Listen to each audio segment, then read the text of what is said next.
Assalamualaikum warahmatullahi wabarakatuh. Nama saya Indah Nurmala. Hari ini kami dari kelompok 5 akan melakukan sebuah presentasi mengenai sumber belajar dan media pembelajaran.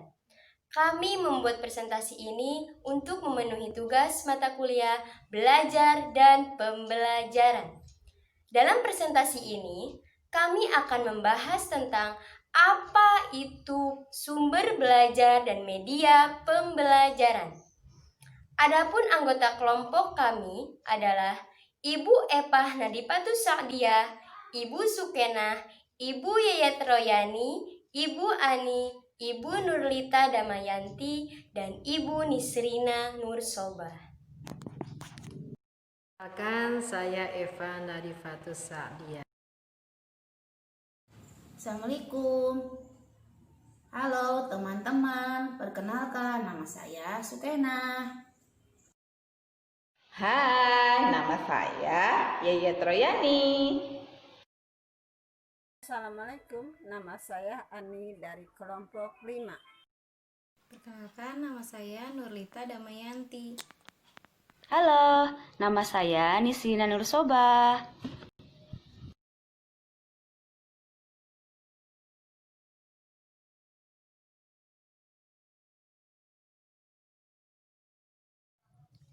Sumber belajar adalah sumber pengetahuan yang memiliki beberapa macam pengertian, yaitu sumber belajar ditinjau dalam pengertian yang sempit sampai pada pengertian yang luas. Sumber belajar dalam cakupan yang sempit, maka sumber belajar hanya tercakup pada buku-buku atau bahan-bahan tercetak lainnya, seperti majalah, buletin, dan sebagainya, dan dapat diartikan sebagai semua sarana pengajaran yang dapat menyajikan pesan yang dapat didengar secara auditif maupun yang dapat dilihat secara visual saja. Misalnya radio, televisi, dan perangkat keras atau hardware.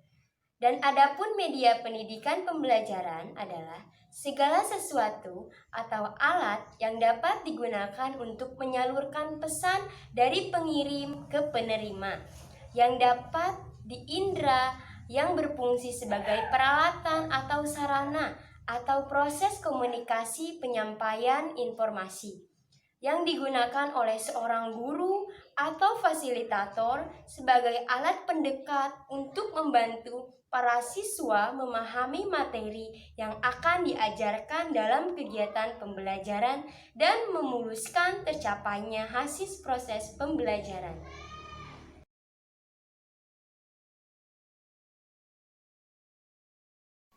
Manfaat sumber belajar dan media pendidikan. Pemanfaatan sumber belajar dalam pembelajaran anak TK tentunya didasari atas kemanfaatan sumber-sumber belajar tersebut bagi terselenggaranya kegiatan pembelajaran anak secara efektif. Pemanfaatan media pembelajaran di TK yaitu 1. Memungkinkan anak berinteraksi secara langsung dengan lingkungan, memungkinkan adanya keseragaman pengamatan atau resepsi belajar pada masing-masing anak, membangkitkan motivasi belajar anak, menyajikan informasi belajar secara konsisten dan dapat diulang maupun disimpan menurut kebutuhan. Hal-hal yang perlu diperhatikan dalam pemanfaatan media pembelajaran di TK diantaranya sebagai berikut. 1. Penggunaan media pembelajaran bukan merupakan fungsi tambahan, tetapi memiliki fungsi tersendiri sebagai sarana bentuk untuk mewujudkan situasi pembelajaran yang lebih efektif. 2. Media pembelajaran merupakan bagian integral dari keseluruhan proses pembelajaran. Hal ini mengandung pengertian bahwa media pembelajaran sebagai salah satu komponen yang tidak berdiri sendiri, tetapi saling berhubungan dengan komponen lainnya dalam rangka menciptakan situasi belajar yang diharapkan. 3. Media pembelajaran dalam penggunaan harus relevan dengan tujuan dan ide pembelajaran. Hal ini mengandung makna bahwa penggunaan media harus selalu melihat kepada tujuan atau kemampuan yang akan dikuasai anak dalam belajar.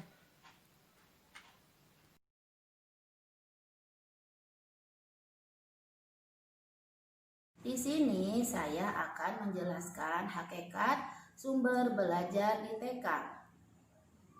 Sumber belajar pada hakikatnya bertujuan untuk mengembangkan berbagai potensi yang sesuai dengan karakteristik anak. Untuk itu, sangat beragam dan bervariasi, baik dalam hal kemampuan, sikap, serta minatnya. Oleh sebab itu, sumber belajar bagi anak TK sangat menentukan keberhasilan anak. Dengan sumber belajar, anak dapat menjelajahi sumber pengalaman belajarnya, sehingga anak termotivasi dan mendapatkan kemudahan dalam kegiatan belajarnya. Belajar bagi anak TK tidak dirasakan sebagai beban, tetapi menjadi bermain yang menyenangkan dan tidak membosankan. Sumber belajar dapat menjadikan pembelajaran berlangsung secara optimal dan efektif. Apabila sang guru kreatif merancang pemanfaatan dari berbagai sumber belajar tersebut.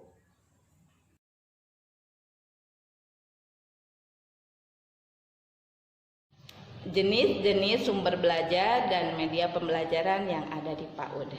Secara umum, dari segi pengembangannya, jenis-jenis media pembelajaran itu dibagi menjadi dua macam.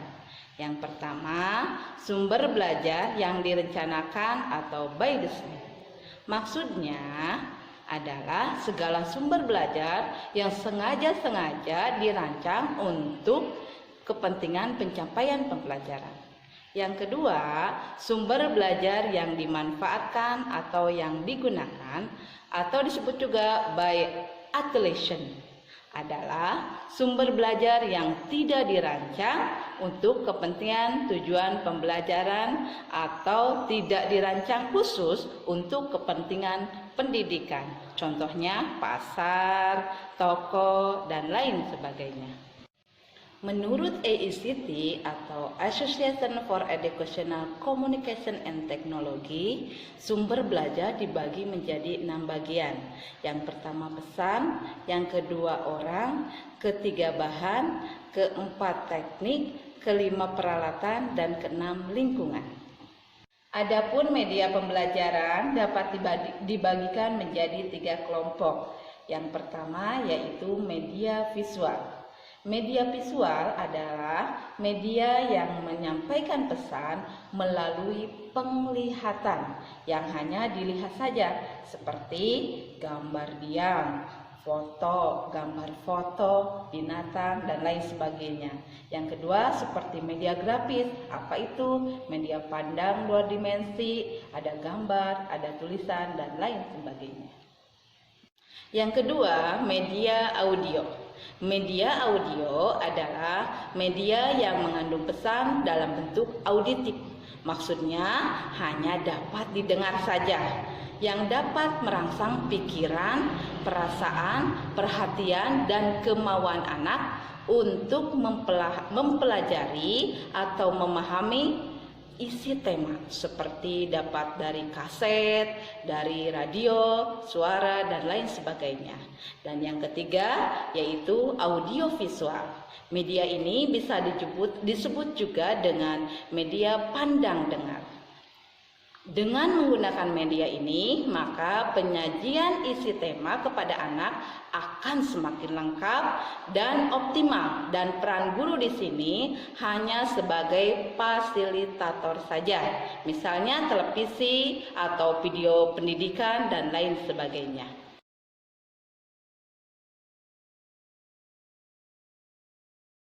Pentingnya sumber belajar untuk anak PAUD. Sumber belajar merupakan bagian yang tak terpisahkan.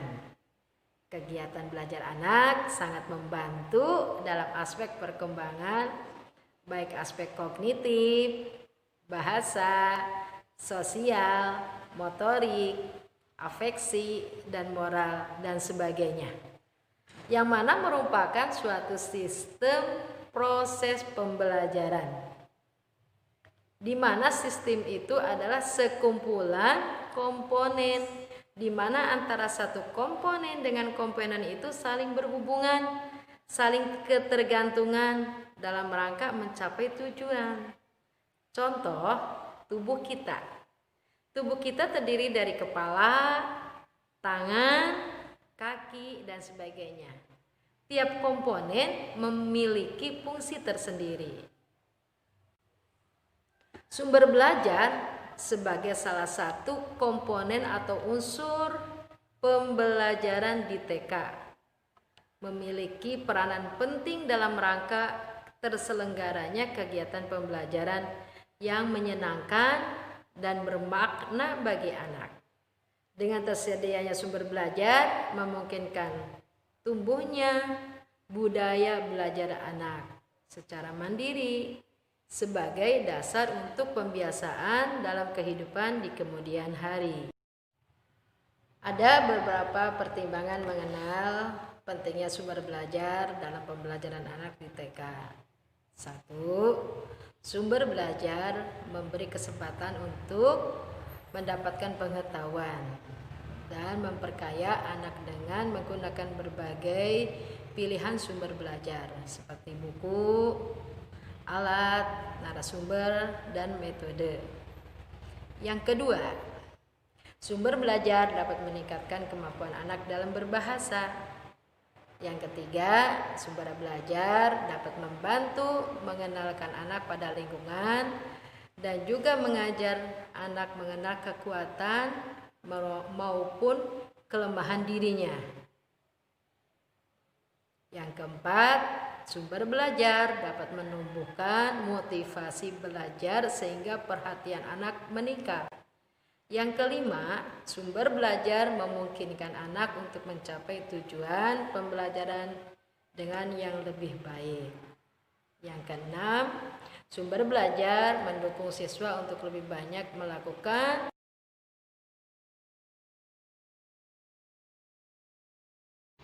lingkungan yang dapat dimanfaatkan untuk mengoptimalkan kegiatan pembelajaran di TK terdiri atas lingkungan alam atau fisik, seperti air, tanah, batu-batuan, tumbuh-tumbuhan, hewan, sungai, iklim, dan suhu udara. Sedangkan lingkungan sosial berkenaan dengan interaksi anak dalam kehidupan bermasyarakat, serta dapat digunakan untuk mempelajari ilmu sosial dan kemanusiaan.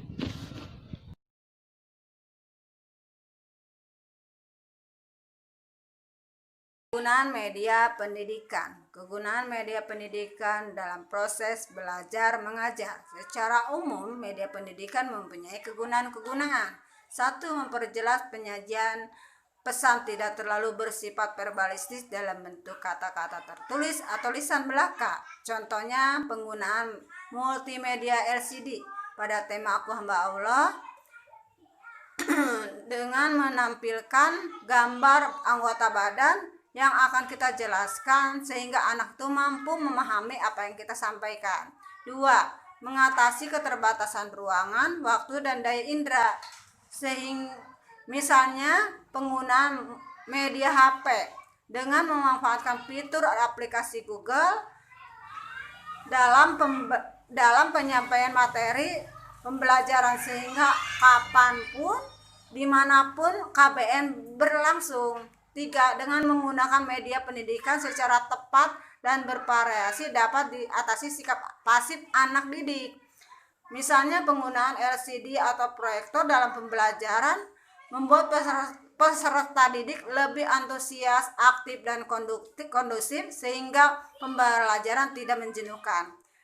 4. Dengan sifat yang unik pada setiap siswa ditambah lagi dengan lingkungan dan pengalaman yang berbeda.